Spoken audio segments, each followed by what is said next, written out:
just painting my uni-strut. As some of you know, I like to use uni-strut for a roof rack. And I'm going to do exactly the same on this camper van. I know a lot of you have been complaining just recently that I've had too much mechanical stuff going on my channel. Too much garage stuff, I think someone said. That sort of malarkey. When are you going to start converting the van into a camper? Well, I've started. It's underway. Now I'm going to do something a little bit different with this van as far as hot water is concerned. I've never had hot water in a camper van before because I've never had a van this big. I've never had the opportunity to fit a shower, and in this van I'm going to fit a domestic shower. It's going to be huge. I'm not going with one of those tiny little cubicles. I want a proper size shower. After all, that was the whole point in having such a big van. It's so that I can have a luxury shower, and that's exactly what I'm going to go for.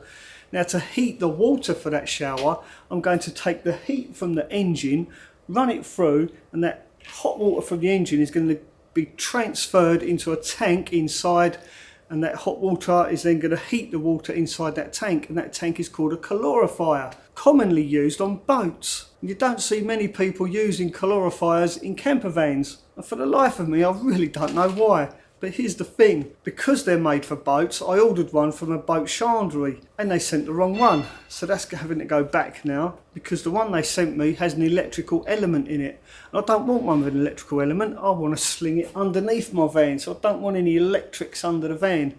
After all, there's plenty of room under my Vario, loads of room underneath there, so I thought why not put the hot water tank underneath, along with some other tanks as well. The ship chandlery sent me a calorifier with a heating element, and it was completely different to the one they had advertised online. The picture of the one online was a calorifier with no heating element in it, only the coil for the hot water. And as soon as I phoned up and complained about it, and they've agreed to take that calorifier back, which means now I need to hunt for another calorifier that hasn't got a heating element in it. It just so happens there's a company not too far from here that sell those calorifiers, which is really lucky for me because that means I can actually drive there and have a look at the calorifiers they've got and pick the one that best suits my needs. Moral of the story, try and find a local company to buy stuff from rather than somewhere that's the other end of the country. Now I just want to address some other comments that I've recently had on my videos, and that is, why did I choose to try and change my own tyres? A lot of people said, why didn't I just take the tyres to a tyre shop and get them to do it? Well, I did try and do that, but the problem I had was that a lot of tyre fitters said to me they can't do commercial tyres because their machines aren't beefy enough to take such a large tyre. And then Adrian's friend Jez turned up one day and he said, I can change them tyres for you. He used to do it all the time. And it took him about 20 minutes to change one of these tyres. And he showed me how to do it. So I thought, I enjoy a challenge, I'll have a go at doing it myself. So that's the reason I chose to change my own tyres. Not because I'm a bit tight with money, it's because nowhere around here can do it. And I like a challenge. And after all, this channel is about DIY, so I thought I'll have a go at DIY changing my tyres. And I'm pleased to say, I've only got one more to do. I've been doing one every couple of days because it does take it out on the old back, all that levering and stuff. So I've paced myself, if you like. Once I've finished painting this uni-strut, that's going to be my next challenge today, is to change the very last tyre. But I'm going to do it a little bit different today. I'm actually going to leave the wheel attached to the van. I'm just going to jack the van up and see if I can pop the bead whilst the tyre is still on the van. I saw a bloke do it on another YouTube channel and I thought, well, he made that look easy, so it can't be that hard. And because the wheel is actually clamped to something, i.e. the van, all that wobbling around on the floor, it won't happen because it's attached to the van. It should make it a lot easier for me to lever the tyre off. First hurdle, can't get the valve out because the valve stem points inwards.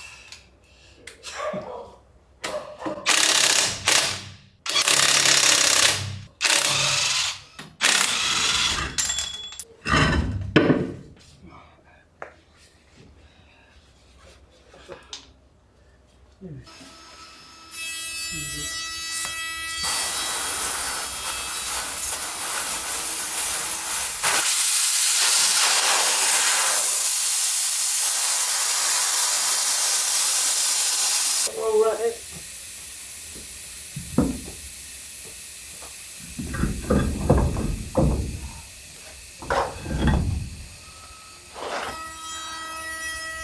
This one's junk.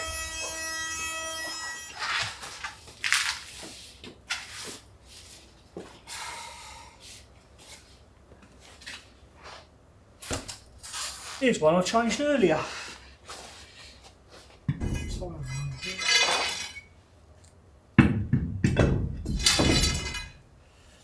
Easy peasy.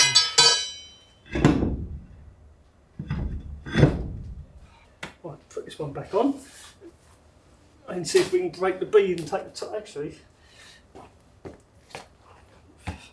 there you go. When the tyre isn't rusty, that's how easy it is to break the bead.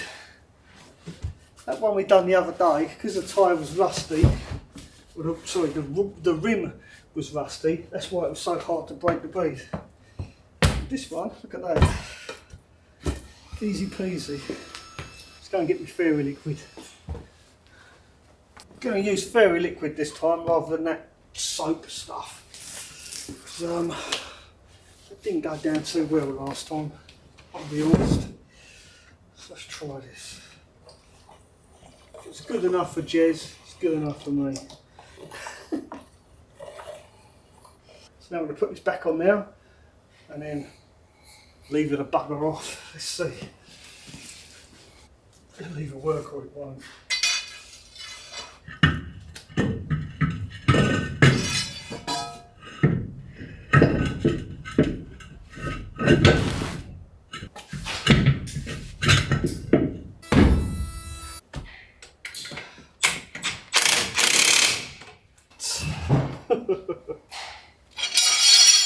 Wish me luck.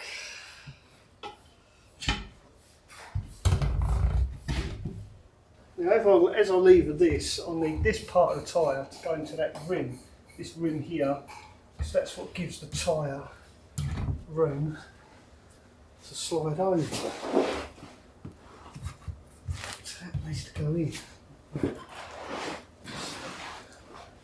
I think I'm biting off too much.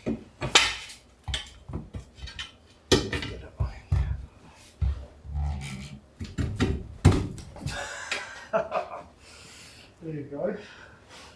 Now what? Use Jez's little one. No offence, Jez.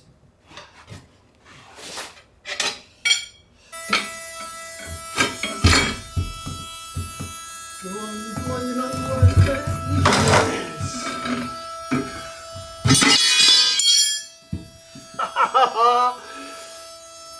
What way it worked.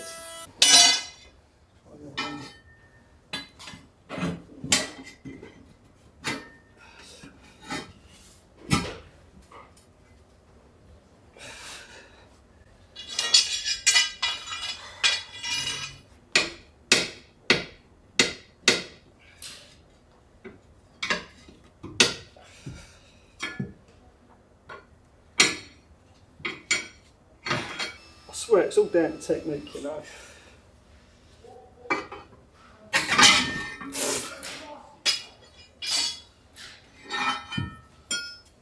Too much or light on there, I think.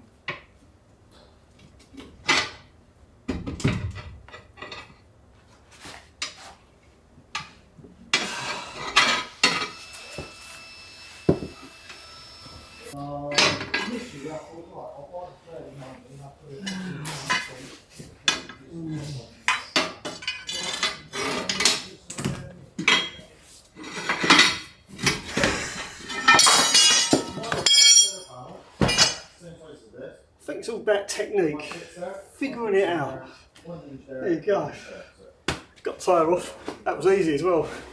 Back's all good. Now what I've got to do is get the other one back on. First, I want to clean this rim. Brilliant! I've had my can of paint next to my diesel heater. It's quite warm. I think I left it there a bit too long. Should be alright. Yeah, pretty good. Where's my mask?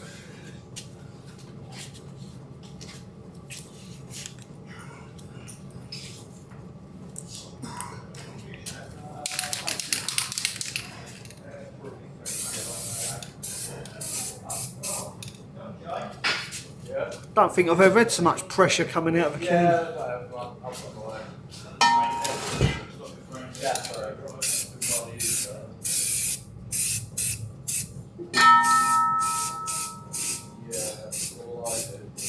It's certainly easier doing it like this with the tyre off. I'll probably redo the front ones once I get those tyres off.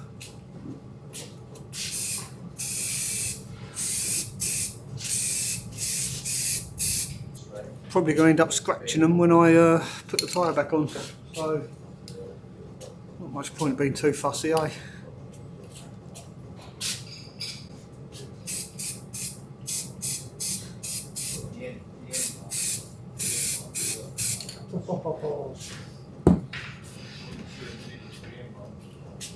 That looks lush, it does.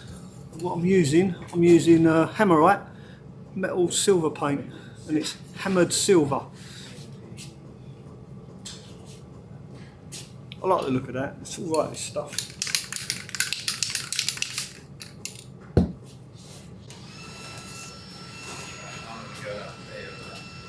Give that a moment to dry, and I'll do another coat on the inside, then I'll flip it over and do the back side. Well, there you go, I've painted both sides of the wheel now. All I've got to do is wait for the paint to dry, so I think I'll try and fit that tyre tomorrow morning. I think I'll save that for another video because I'm absolutely shattered now. Thanks for watching this video, I hope you enjoyed this little update. See you very soon. Ta-ra for now.